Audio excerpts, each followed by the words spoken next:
Hello, everybody. I wanted to talk about really, really difficult decisions that caregivers are being faced with. And I'm sure that as a caregiver, you're faced with difficult decisions all the time, but sometimes uh, care partners can absolutely no longer do it. And I've talked to many folks recently whose health are at very, very serious risk because they're so totally depleted. And they really are being faced with a choice, but a choice that they never ever anticipated having to make, ever. And understanding when you can no longer do it is the first step.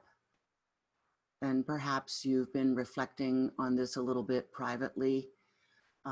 Perhaps you've been talking about it a little bit, touching on it with friends and family. Maybe you've been feeling judged by them, or maybe you are judging yourself. You more than likely are, because we have a deep belief that this was a commitment that we took on that would turn out a certain way and that we would always see this to the end. And sometimes we do see it to the end, but not in the way that we imagined. So the important thing is to try to stop judging ourselves and try to stay away from those who do judge us. And we all judge. I have a little story about my friend, Mrs. Martin, who I loved so fiercely. And this was many years ago. And I was not her primary caregiver, but she wanted to stay in her home. And I knew that, and I would have done anything to make that happen.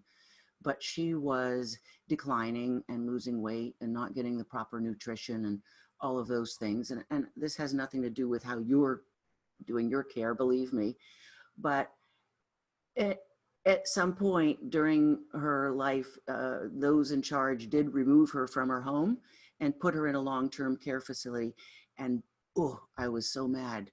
I was absolutely furious. And I just called everyone and made all kinds of stink about that situation. But as time went by, she thrived. She did gain weight. She did thrive. She did have dementia, but she had been a nurse in her earlier life, and she just believed that she was the head nurse in this long-term care facility.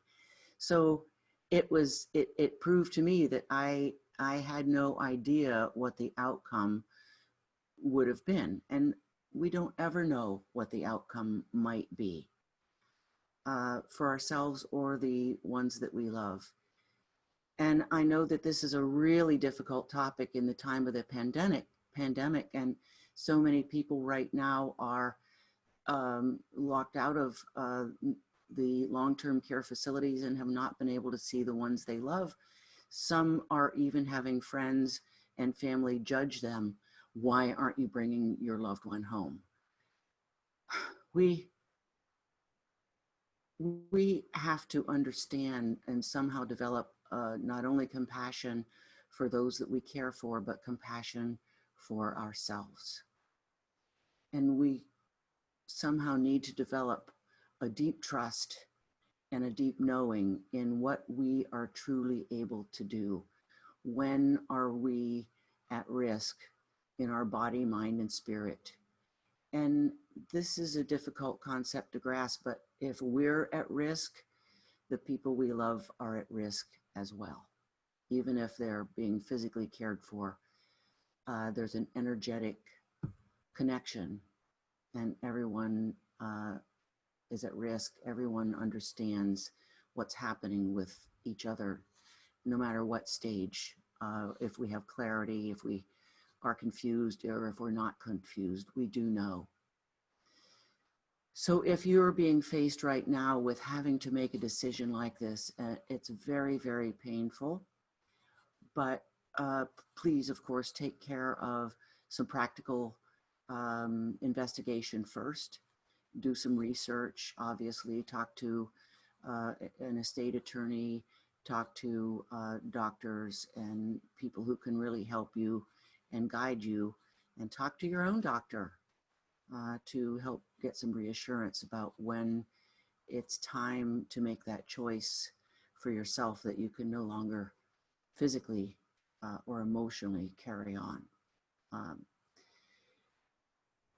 how can we trust? How can we develop this deep intuition? I think that it's so important that we put a hand on our heart and really take a deep breath and make room for these emotions because they are real. We so often want to push them away, but give them room. Give these feelings of pain and anguish room in your heart. And when you do, you will have some clarity, I promise you. And please know that when action is taken that's done with love in your heart, it is never, ever the wrong action, no matter what anyone else says. I hope this has been helpful. And if I can help you in any way on your journey with any sort of decision, I'm here for you. If you're not already a member of my private Facebook group called Confidence for Caregivers, you're absolutely welcome to be there, where there are many, many others offering love and support and no judgment on a daily basis, every single day. Thank you. Thanks for watching.